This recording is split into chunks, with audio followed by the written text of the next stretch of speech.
During college and residency, many of us think becoming a doctor is the ultimate success story. But after 10 years in cardiology, I realized that practicing medicine the wrong way is one of the most sophisticated traps ever created. I'm Dr. Vikram Raya, and I left traditional medicine because it was suffocating me. I felt restricted, my time was limited, I didn't have chances to hang out with my family, and the 60 to 8 hour work weeks were starting to burn me out. Today, I run a real estate company where we've been able to cross $1 billion of real estate transactions, have the privilege of coaching over 250 doctors across the country in scaling their practices and in achieving income outside of medicine. And I've been having the joy of helping numerous individuals reverse disease, improve their metabolic health, and become bulletproof from heart attacks. But none of this would have happened if I didn't hit my pain threshold in cardiology, if I didn't hit my breaking point. Here's what they don't tell you in medical school. Yeah, becoming a successful doctor doesn't make you wealthy. It just makes you a highly paid employee with golden handcuffs. You'll work 70 to 80 hours a work week, you'll miss your kid's childhood, but you'll still feel poor, I still say, single digit millionaires clip coupons, right? And most doctors fall into that category. That being said, obviously you're gonna have some respect from society. You're a doctor, you have an MD behind your name, but no one's gonna respect your time. You'll save lives all day and come home feeling like your own life is slipping away. And the worst part is you'll think this is normal. You'll also think this is what you signed up for, and you'll think there's no way out. But there is. Now I'm going to show you exactly what not only broke me, but helped me break through to change everything in my life. In all honesty, people say that your lens changes when you're actually practicing medicine, when you're an attending and you're full-fledged, finally getting your income. But my eyes actually started getting a sense of awareness of, hey, this is not what I signed up for, even in fellowship. I was in a very busy cardiology fellowship. I was the chief cardiology fellow. I was working super hard. And I noticed that my mentors, what we call attendings, the people above us who were sharing how medicine should be practiced, they had lost the love of the game. They were doing it for financial reward. In fact, they were quote unquote doing whatever they can to optimize their financial income versus take care of their patients.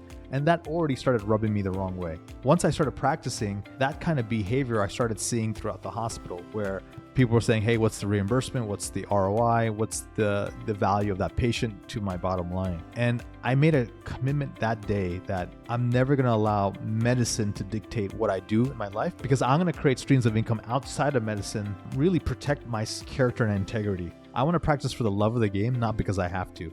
That became my moniker, my calling. And so I was like, all right, well, let me learn about things. And so I tried, options trading. I had an options coach and I tried to do it the right way. It was just so time intensive and busy that it didn't allow me the success I really wanted. I realized real estate may be another avenue, and so I started exploring that, all the while still practicing full-time as a cardiologist. And I tried doing some early basic strategies like wholesaling, where you get a deal under contract and try to flip it. And it just didn't fit within my schedule. That's a very labor-intensive process. At some point, I settled on single-family homes and doing fix and flips. I couldn't afford to do it in my own area. I was only making $225,000 a year as a starting cardiologist in a very expensive part of the country, Northern Virginia. And so I partnered with my dad, who was in Atlanta, which was coming out of the great financial crisis. So around 2012, 2013, the homes there were very affordable. And so we started doing that strategy. And the whole premise was, all right, I have my income and I'll try to steadily grow that within cardiology. But if I started creating these outside streams of income, then I could choose how many hours I worked or whether I decided to take that much call and things like that. And so medicine by choice was sort of the rallying cry in my head. So the breakthrough was, even with the single family homes, we got up to about 30 single family homes. And the thing was, we used the money from one to the equity in one to roll over into the next one and the next one. So that Burr method, if you will. And the problem was there was not enough cash flow to really justify it.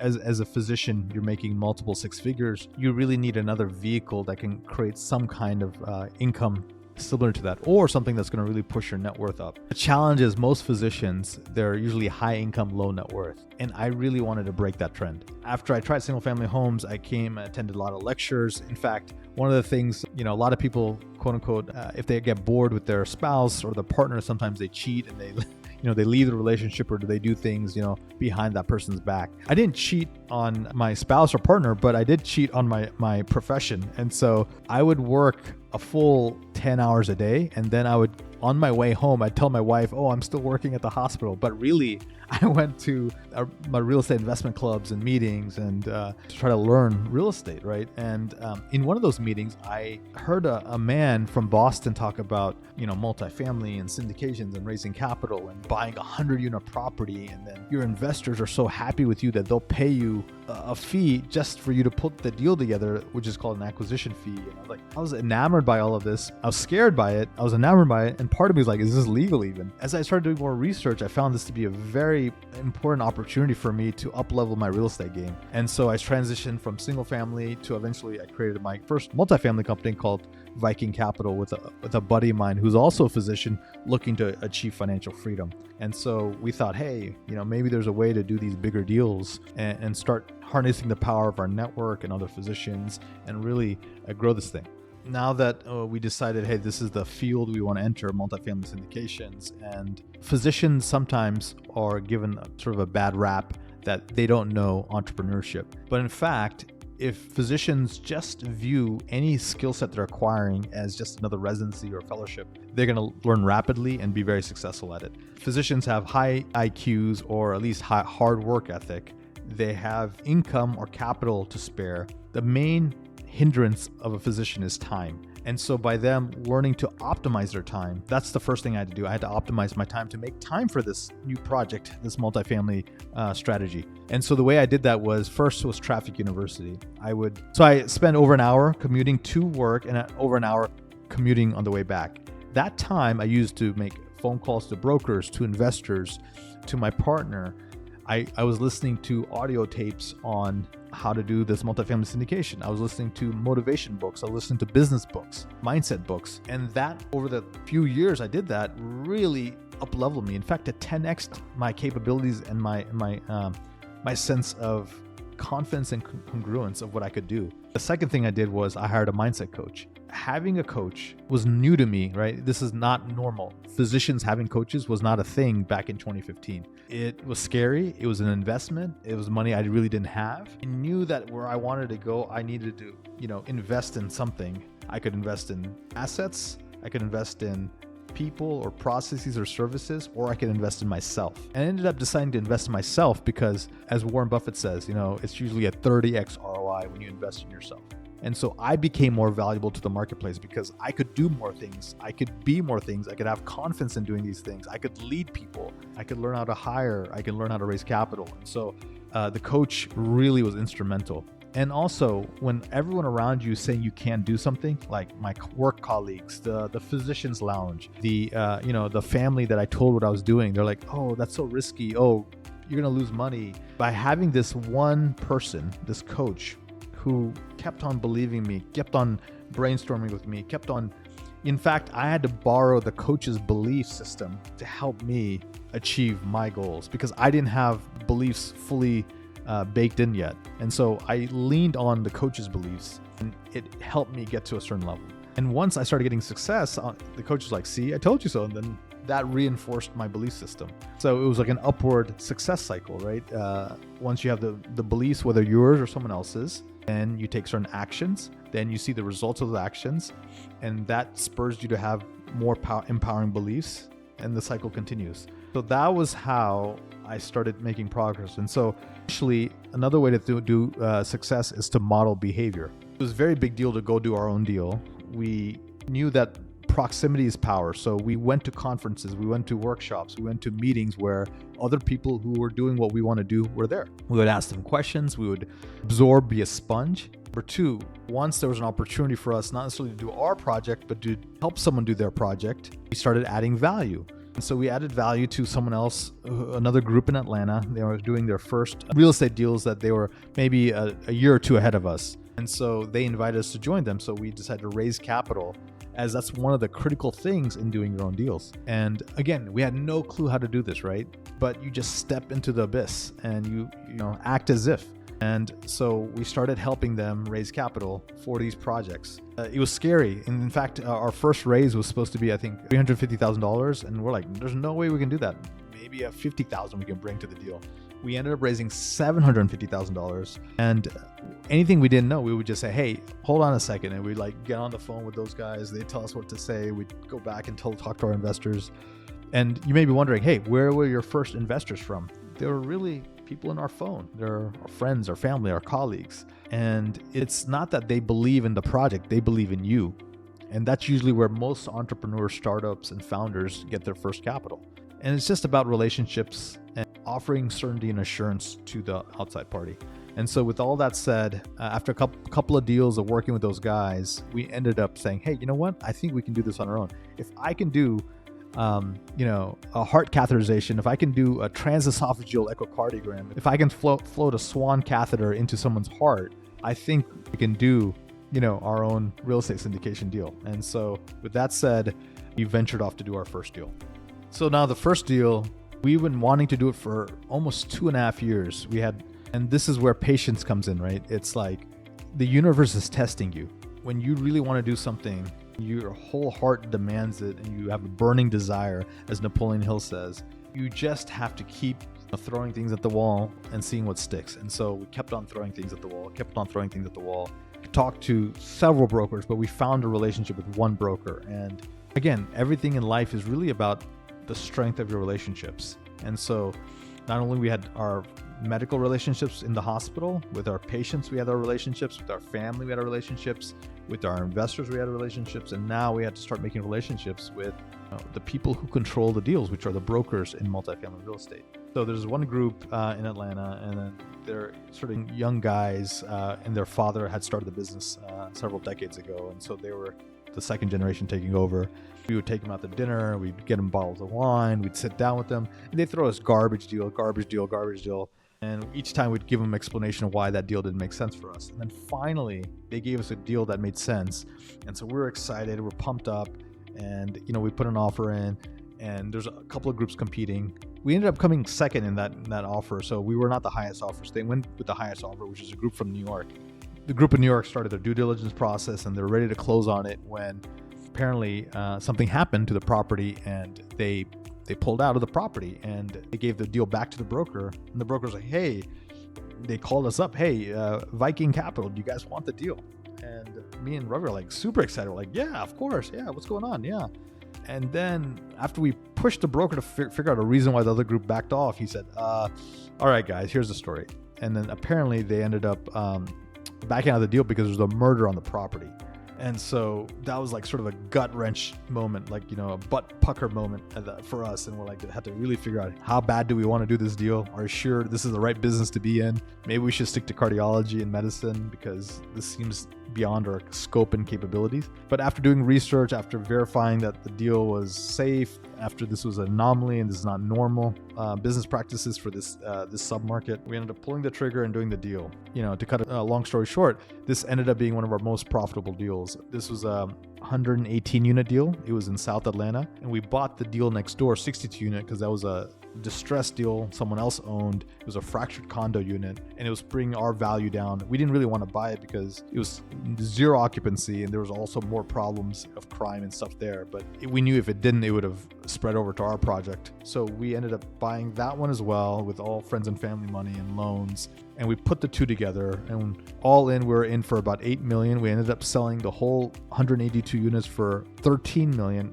at the right timing in the market. It was amazing. That $5 million profit, it was a dream come true. And obviously we shared most of it with our investors. We kept some for ourselves and paid back all our loans. Man, that gave me the courage, the excitement, the juice to say, hey, perhaps there's something more than just traditional medicine that I'm meant for. And that's where the moniker, where sometimes you have to give up your dreams to follow your destiny, comes from. So this successful exit, this first big, major, juicy victory, gave me the financial courage and the physical courage to say, hey, you know what? I'm going to take a risk on myself again, but this time it's going to be in medicine.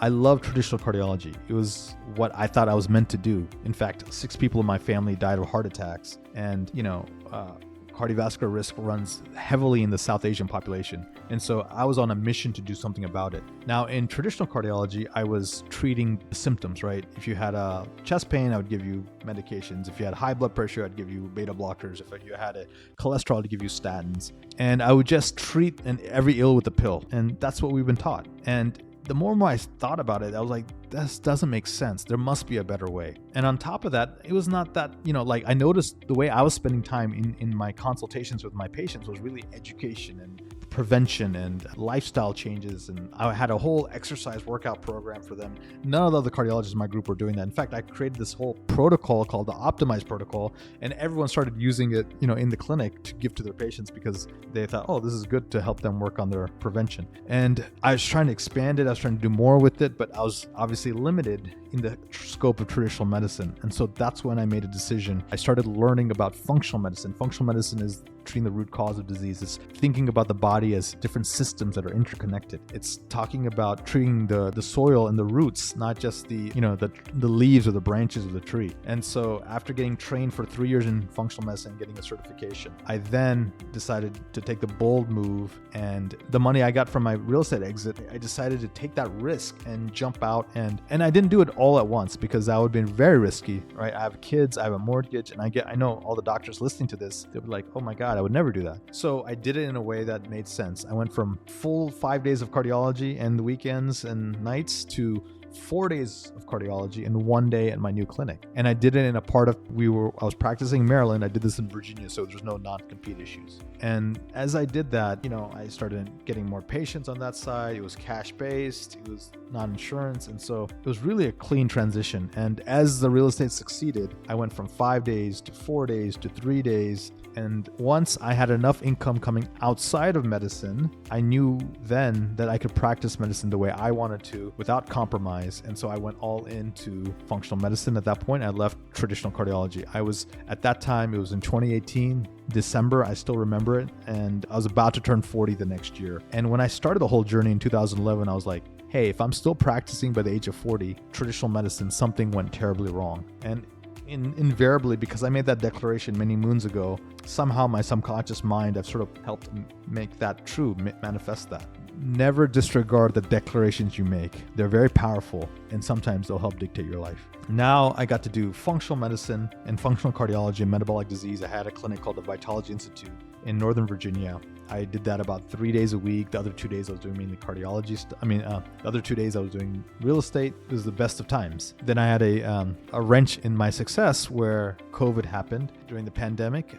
Most clinics had to get shut down and they had to go tele. So I shifted my clinic to tele. But when one door closes, remember, sometimes 5 doors open. And in this case, a huge door opened for me. And this was where people started asking me for advice, asking me for what I would do in their scenario, asking me for help and guidance and mentorship, and eventually it became a coaching. So what happened was these doctors had listened to me on some podcasts or some YouTube videos, and they thought, hey, you're doing something outside of medicine, can you help us? And at that point, I've been coached by a lot of folks, and I've been mentored. I thought I was never ready to mentor anyone else. I thought I'd have to be white hair, 85 years old, sitting in a wheelchair or a rocking chair of some sort before people thought that I was ready to help them. Sometimes, again, destiny and the universe has ways to fast forward, timelines and to change timelines. And so once that happened, I realized, hey, this is something I like, I enjoy. At that time, I've been contemplating this concept I learned from Joe Polish called ELF and HALF. ELF is easy, lucrative, and fun. HALF is hard, annoying, lame, and frustrating. And I realized that things that I didn't like were HALF, and the things I really enjoyed that I was good at were ELF. And so I started letting go of HALF activities and started doubling down on ELF activities. Real estate for my whole life has been ELF. It's always been easy, it's been lucrative and fun. There are times that are challenging, I get it, but as a whole, if I had to take the whole thing, it's an ELF activity. Same thing with coaching. I could do it in my sleep. I enjoy it, I love it. And so I started taking on clients, just me and a couple of clients at the beginning. And eventually now fast forward to where we are now, I have a whole team. We help probably 200 to 250 doctors in any 1 year across the country.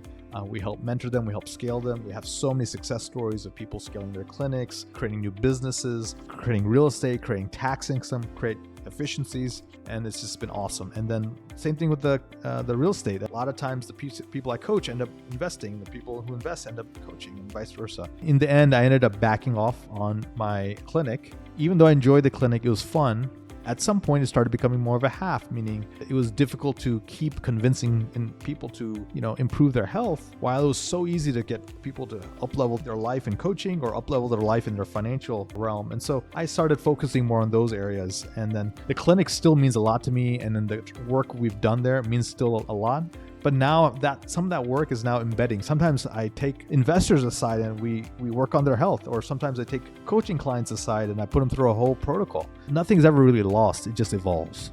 And so that's my lesson in life. And also, I have this concept called the Mighty Five. It's hard for anyone to be doing so many different things at once if your last name is not Musk. So for me, it's my health, it's my kids, it's my wife, it's Viking Capital, my real estate company, and it's Limitless, my coaching company. Those are my 5 things that I will focus on for the rest of my life, at least for now. So what is your 5, right? That's always the question I ask my friends or clients or colleagues. What is your 5? Find your 5. And those are what you can actively control in your life consistently. And so now the journey I've been on, from internal medicine doctor to cardiologist to single family investor to functional medicine practitioner to multifamily syndicator to real estate private equity to coaching and mentoring to running a coaching curriculum and a whole coaching program serving multiple physicians all over the country. It's been an amazing journey. And so now the next question is, what's next, right? And so I've been able to now guide other folks. I've helped a friend who had a crypto hedge fund. He wanted to launch that last year, and then we helped him, get that to the next level. We've been able to help other people start their businesses and provide guidance and sort of mentorship. Your life keeps evolving, but the key really is, what do you enjoy doing? How do you do more of that? And if you enjoy practicing medicine, how do you practice medicine the way you want to practice? Those are the questions I would ask myself as a physician in my current state of things. So one of the main ideas I want you guys to take away from this video is really the key to all of this was creating income streams outside of medicine. And so there's multiple income streams, right? You can do the traditional medicine income streams of locums and telemedicine. You can learn to go part-time in traditional medicine career and do something else on the side. You can go into leadership. You can go to pharma, biotech. There are people who do, medical legal work, expert witness work. We've helped people, open up bars and open up franchises and restaurants. I have friends who've bought gyms and things like that. You can do franchises like IV Docs, which is like, IV fluid business. So there's so many things you can do with your medical degree and medical career. And then truly outside of medicine, real estate has been a very powerful vehicle. Many doctors end up doing short-term rentals. And the reason why is because of the 100-hour loophole that allows them to start offsetting their W-2 income, which is pretty difficult to do. Land easements, and there's oil and gas, and investing in Hollywood and movies can give you tax breaks. So all these different things start compounding. And then, instead of investing in just traditional investments, if you start investing in alternatives like private equity, private debt, private credit, private real estate, you can earn 15 to 20% to up to 30% into your returns, which allow you to perhaps exit medicine sooner. And then obviously there's strategies like dialysis centers and ambulatory surgical centers and things like that. And then obviously you can treat medicine as a business and learn to scale it, go from 1 clinic to 2 clinics to 5 clinics to 10 clinics, and then perhaps even exit to private equity. So these are all the strategies we've helped countless individuals with. I want to share one of our clients, Dr. Umar, who is a successful ophthalmologist, practiced in his state, and he was part of a group where he was a partner in ophthalmology practice. But after many, many years, he started getting success in real estate, which we helped him go from getting like a 4-unit and 8-unit to eventually buying a 75 unit. And now he has a 150 unit, and he's just off to the races. And this allowed him to exit traditional medicine many years earlier than planned. He's still running his marathons. He still spends time with his kids. He still does his LASIK clinic. But now, he's created so much free time that he's able to pursue not only his business of real estate, but other things as well. So that's what I want for you, to have that flexibility, that freedom. So if you're a doctor who's been successful and you're looking for what's next, what we're doing is we're offering 2 free coaching sessions with some of my best coaches on the planet. They're really good. They've helped, so many people up-level their life, and you get to have these amazing sessions with them, and they're going to focus on how to improve your time and how to improve your income. So take advantage of that. It should be in the description below.